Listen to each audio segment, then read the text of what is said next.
I'm back with the celebration of my 200th episode, which means this is number 201. And I'm covering the 10 most important lessons that I have learned as a teacher, facilitator, leader of myself first and in mystery school and the hundreds and thousands of people that I've worked with. The things that are most important that will help you on your path, whether or not you identify as a witch, a spiritual being, or your belief system, it doesn't matter. These are foundational pieces and practices that I know will have an impact for you. And as always, take what resonates and leave the rest. And if you haven't seen or listened to part 1 of this, go find part 1. And also, if you're listening to this on audio, don't forget that I have a YouTube channel. You can see my face as I'm talking. Join me there. And things are heating up in mystery school. 2023 has been this fast-paced, energetic year, as many of you know, and I've birthed some new projects and new ways to be there for you. And one of them is the Spellbinders Club, which I love. It allows me to bring you actual rituals, tools, journal prompts, and implementable practices that are very, very, very powerful. And so join me in the Spellbinders Club. It's super cheap. And don't forget to check out all the things happening in Mystery School, moontempleschool.com. There's lots of teachings for you. There's lots of classes coming up, and there is something for everyone.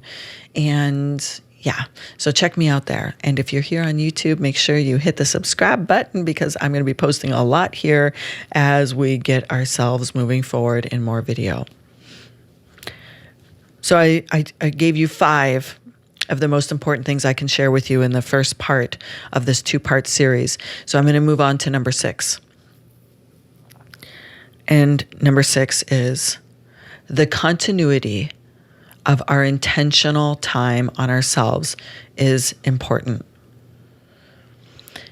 The most common, I want to say, feedback or thing that I witness across my social channels in Mystery School, here in this podcast, and those that reach out to me is that people get so good after they come out of a course or a teaching, or if you've been in temple with me, they feel so juiced up and they have these great intentional times set in their schedule, these rituals and routines that have become habits.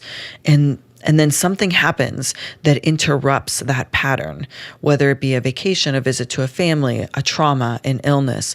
It could be something really great happens to you, or it could be something challenging, but something interrupts this nice little box we've made for ourselves that we do this work in. And it kind of like takes us off kilter. And for a few days or a week or a little while, we don't have our regular routine of how we do this work. And when that happens, we can feel like it's very difficult to get back on track. It can feel like it's hard to get back on track. Something that interrupts our regular process, our regular rituals, our routines, can make it hard for us to just like sink back in, because what we do is we put this expectation that what we're doing has to be exactly the way we did it before this thing occurred that took us off track. And so then we hold on to, well, it has to be that way. So until I can do it that way, I'm just going to hold off.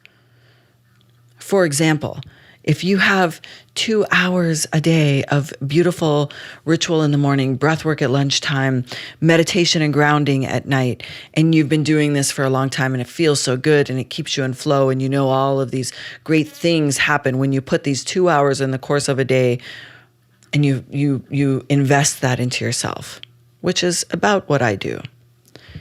And then maybe you go visit your family for a week.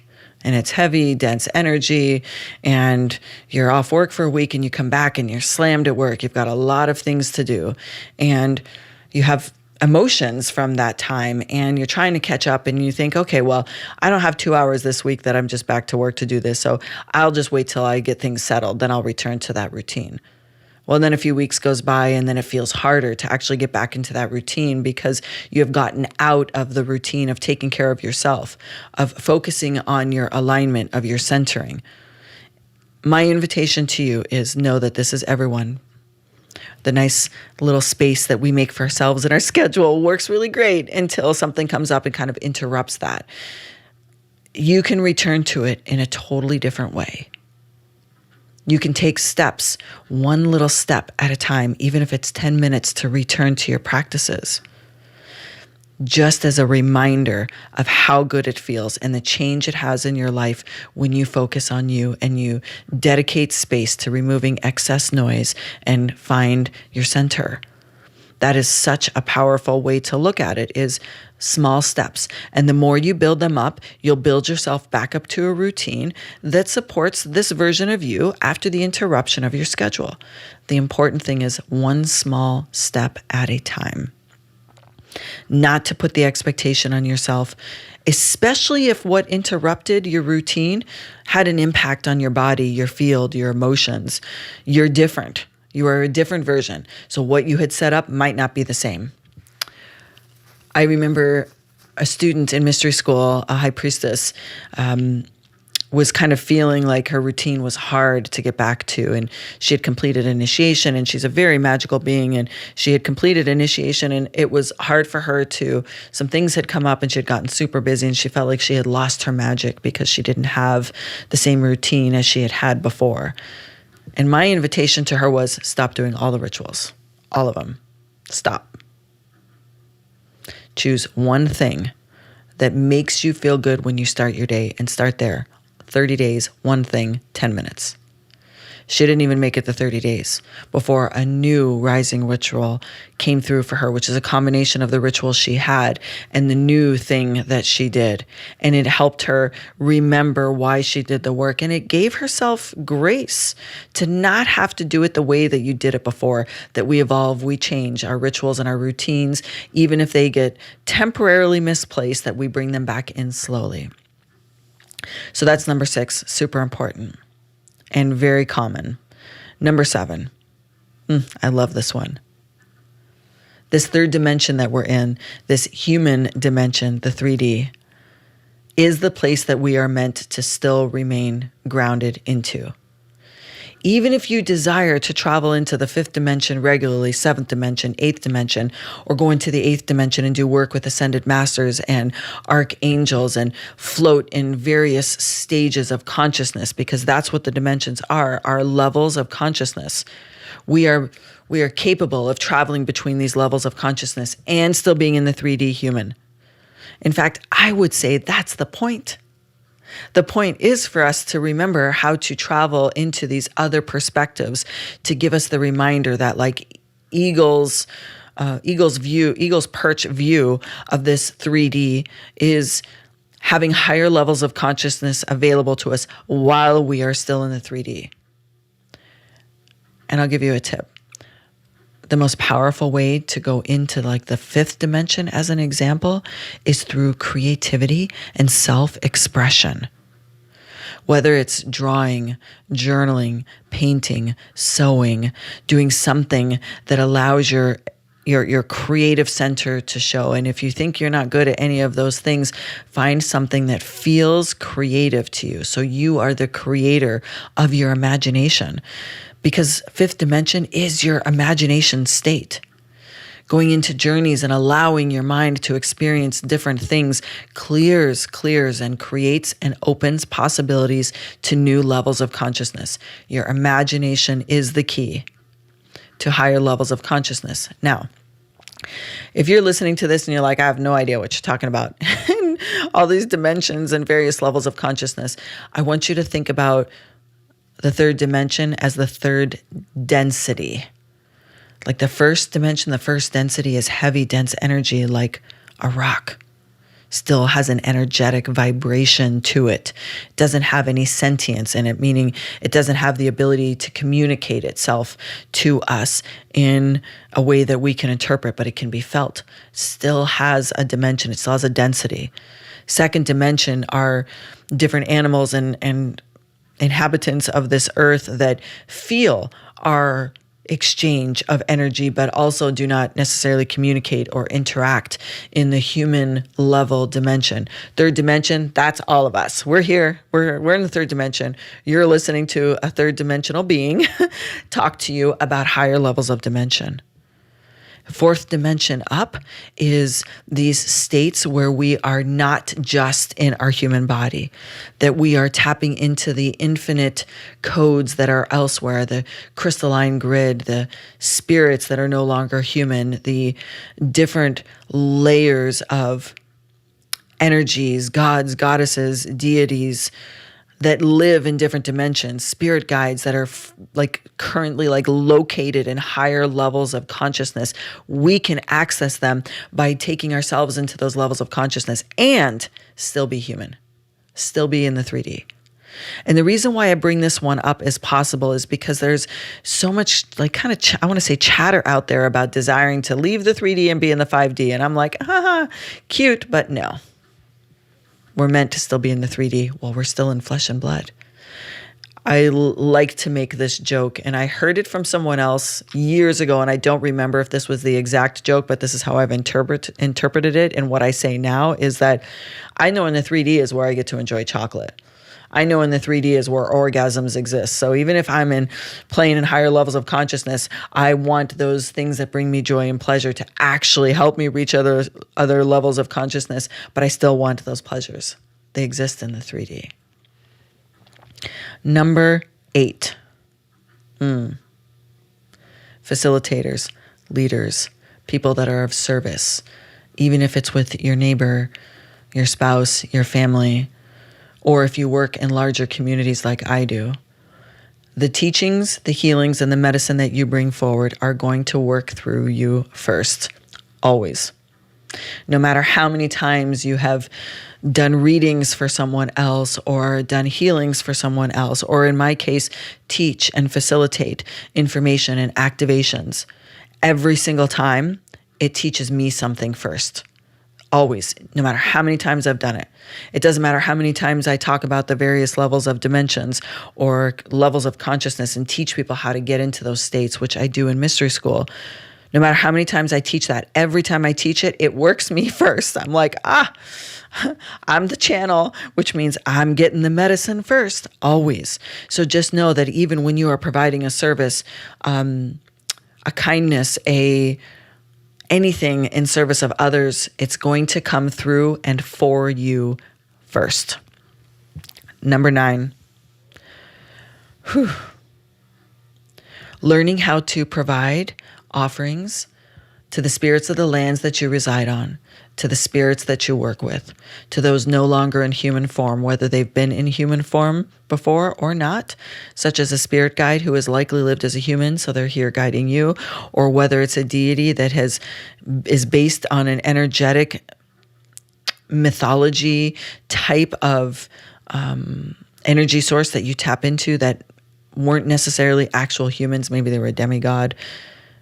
Offerings make a big impact in building this conjunction of your energy and theirs. Offerings are super powerful.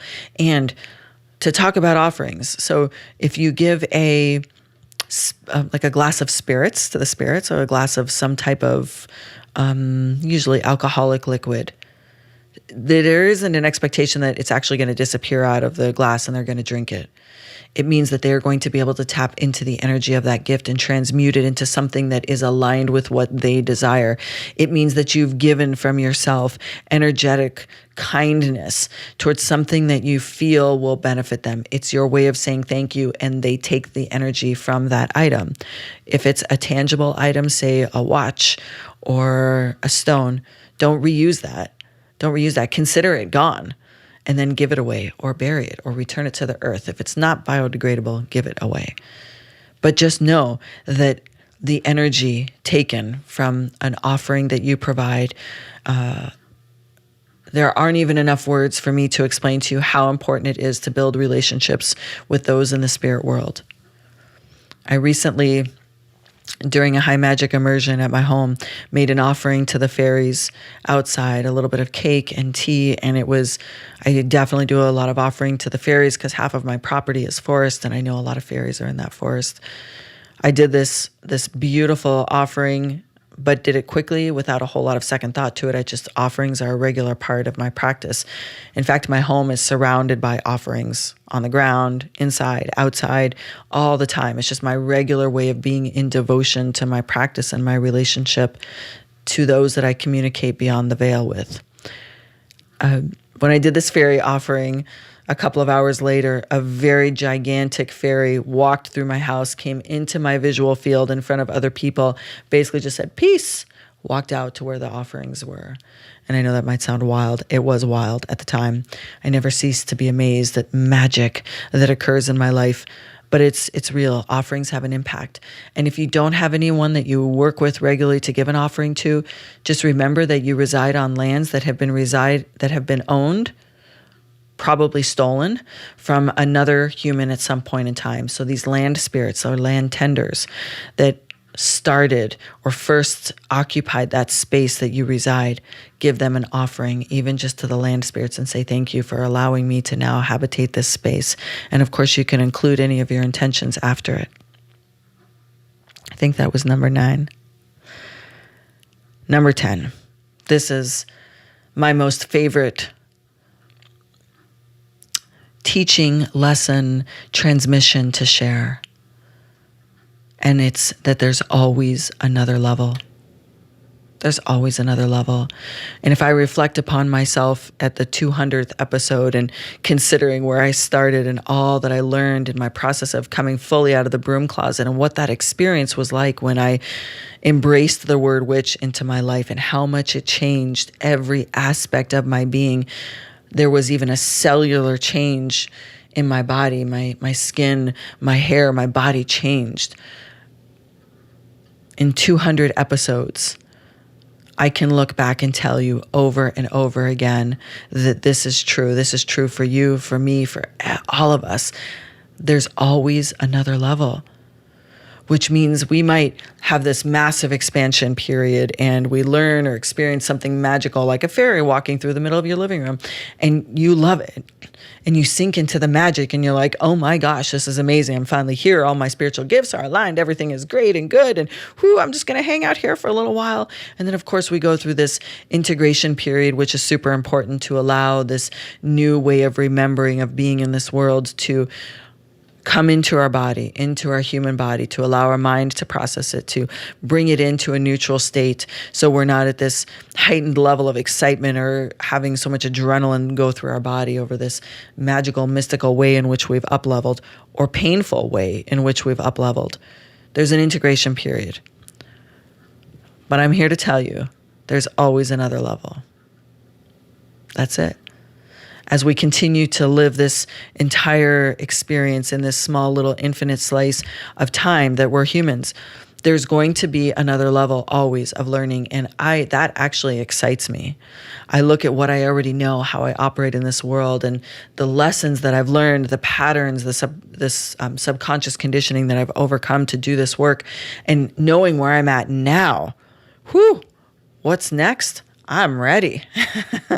And I say that and then I get a little bit nervous because I'm like, I know saying that oftentimes in this earth school means that there are tests that can come along the way to reinforce what we know to be true. And it doesn't have to be that way, and it isn't always that way, but there can be. So I'm super excited to know at the core of my being, in all the humans I've worked with and with myself, that there's always another level. It doesn't stop. And you can throw in the towel, of course, at any time and say, I don't want any more levels.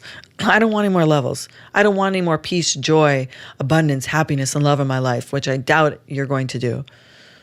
And I hope that if you get to that place that you seek help to get past or get out of the swamp long enough to remember there is another level, there is something on the other side. And this does not discount the fact that sometimes those levels are painful. They are. But there is always another level. And expressing gratitude for what you learned, taking the lessons into your body. As I've learned this, I'm closing that loop of that learning cycle. So what I experience now is only truly magical, exciting, and expansive is possible too. Thank you, for being on this journey of celebrating my 200th episode with me in the top 10 like most important lessons that I've learned and have witnessed in others that I'm sharing with you. I'm so glad you're here. Make sure you give us a rating and review on this podcast. And if you're watching on YouTube, make sure you subscribe, drop me a comment, find me in all the channels, and don't forget to visit moontempleschool.com for whatever currently tickles your fancy that you want to play with in the spirit world, in the magical worlds, because I am 100% there for you. Thank you, and I will see you when I see you.